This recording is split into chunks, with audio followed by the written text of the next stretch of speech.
Here we are at the kitchen table again. I'm Jake from Ohio State, and I appreciate you watching a lot of my videos. I've already had this up on Instagram. This is the Knives Practic. So it's going to be no surprise. On Instagram, I gave it some love, and this video is about giving this nice and well-deserved props because this knife, it's a knife I didn't know I needed. I didn't even really heard of it. It's a little bit older knife, 2018, but quite readily available on the multiple sites that you're probably used to already. Go look it up and check those out. Certainly Blade HQ. I've seen it on Knife Center and GP Knives. So it's a terrific design and it fits me quite well. So I was immediately shocked, and right away I thought of a great comparison. So we're going to jump into that as well in a minute. Just a quick specs. I don't get too heavy into specs on here. For me, when I look at a knife, I always want to know overall length. So your overall length of this guy is 7.5 inches. And then my next thing is, what's the blade made of? Well, blade here is M390 steel, which is really, really great. It's one of my favorite ones.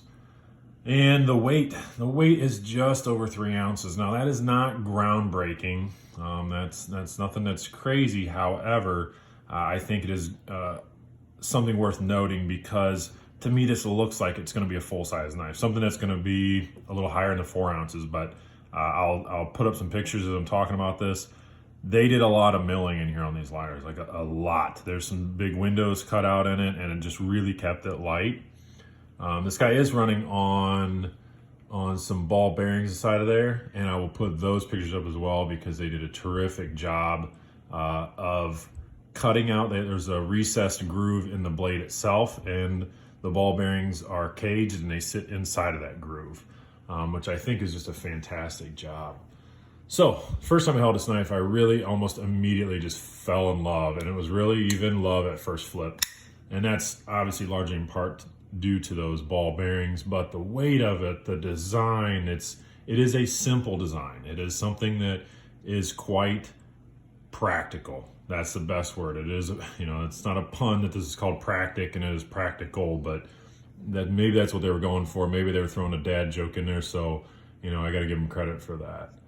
The hardware on this guy has been anodized from the factory. That's how it came. This was tan. If you look on my Instagram, I liked it, but I wanted to make it 100% mine, and I'm working on dye jobs. So this one I had a few little spots where it didn't quite turn out, but that's okay. It's dyeing it black was something I wanted to do right away so that I knew that this one was mine, and it's staying with me. This guy's a keeper. I love everything about it. That big hollow grind off of there. Look at how high that thing goes all the way up, which just makes this a complete slicer of a blade. M390 steel. I consider that certainly in the premium range. I'll put a couple links up. I've talked before about the Knife Steel Guide that Blade HQ puts out, so I'll put a link to that because that's really cool to look up. I'll also throw a picture up somewhere over here probably of an app that I use. It is the Knife Steel Comparison Chart, and you can look for that icon. I'm sure it's available on Android. Obviously, I have an iPhone, so I know it's available there. But it's a really good app, and you can nerd out on that for a little while. Anyways, back to knife. I'm kind of doing some slow rolls on here so you get an idea of how this thing looks all put together. So they did a really great job. This is the first Wii that I've had. I've had a Civivi before. So maybe all their stuff is this quality. You got these nice recessed screws. The pivot there, it sticks up a little bit on both sides, but none of that bothers me at all. I think they did a terrific job. The pocket clip, that's about as deep carry as you really need. You can certainly get the wire clips that get you all the way out, but I don't mind that little bit sticking out. They did such a great job with the pocket clip and the design and the traction that's on here. No modding. I didn't need to bend it, or a lot of times I bend that up just to get it to where I like to get a piece of paper that'll slide underneath there, and then I know it's good.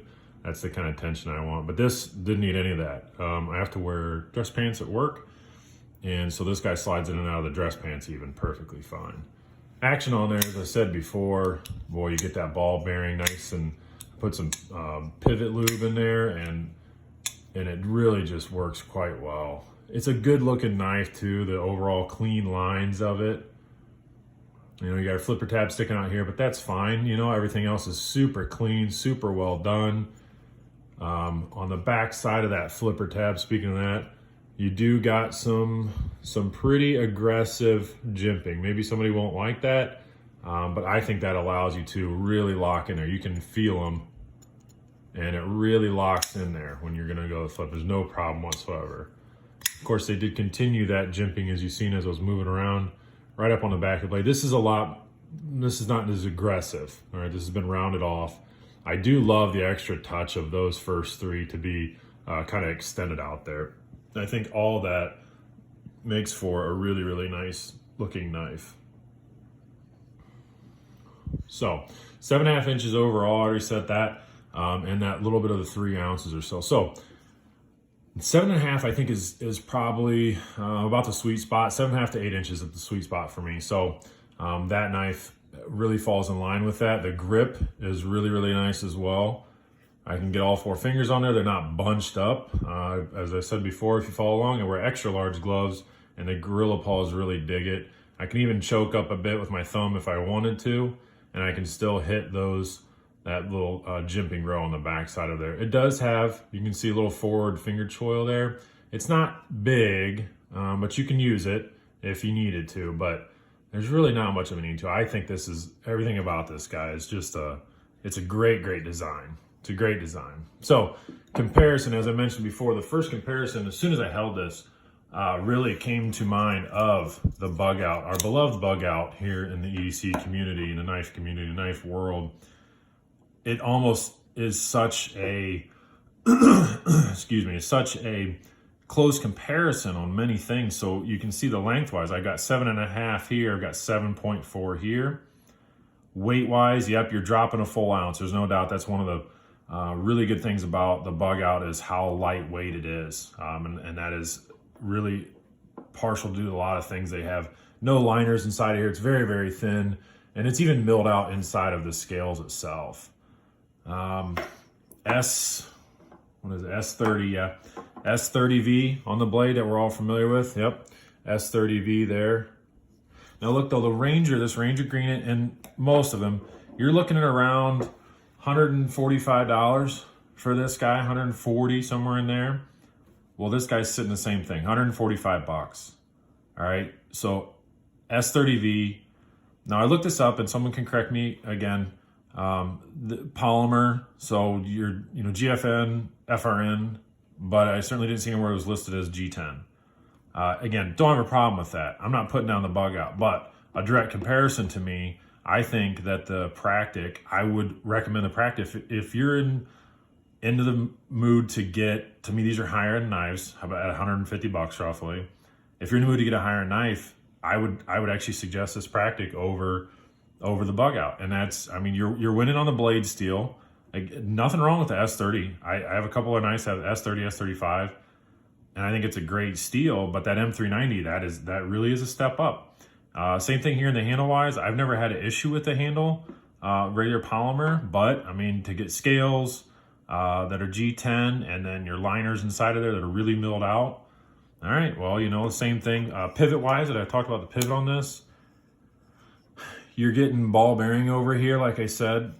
This guy, I don't have a problem with pivot. It's perfectly fine, but if you get on enough reviews, enough forums, so on, yeah, the Omega spring is going to break.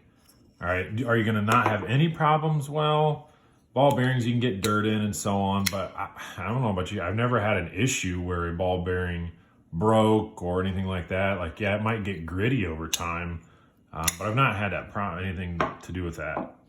But it's a possibility. I'm not saying that. Yeah, as being flickable, certainly you can fidget factor this thing all day, but this is just as fidgety to flick this thing. It's not a drop shut, but it's nice and smooth, and you can flick it and do whatever you want with it. So that's just an easy comparison to me, and really a clear winner of that would be the Practic. Again, I don't have anything wrong with the Bugout. I think it's designed for, and it hit the market at what they wanted to do.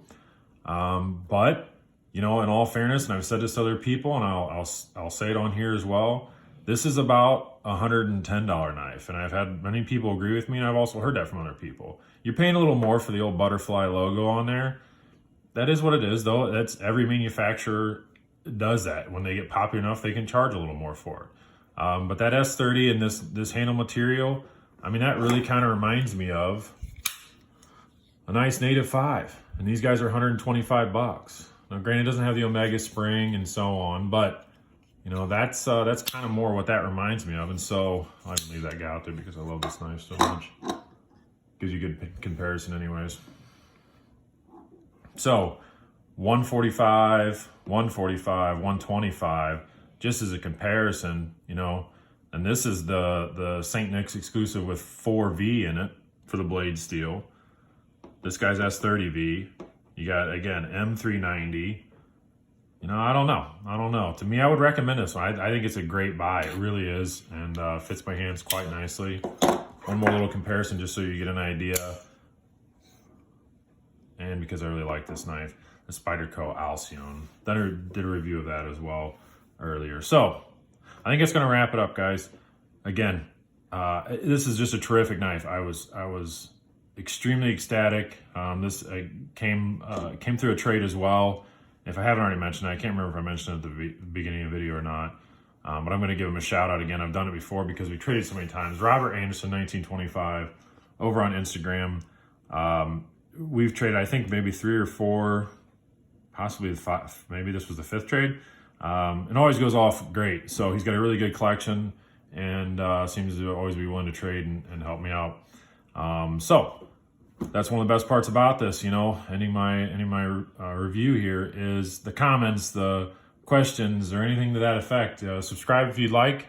I'm going to keep doing these things. So I think it's really fun. It's just another way to be social and talk about knives and gear and all the fun stuff throughout the world. So that'll end it, guys. Have a good day.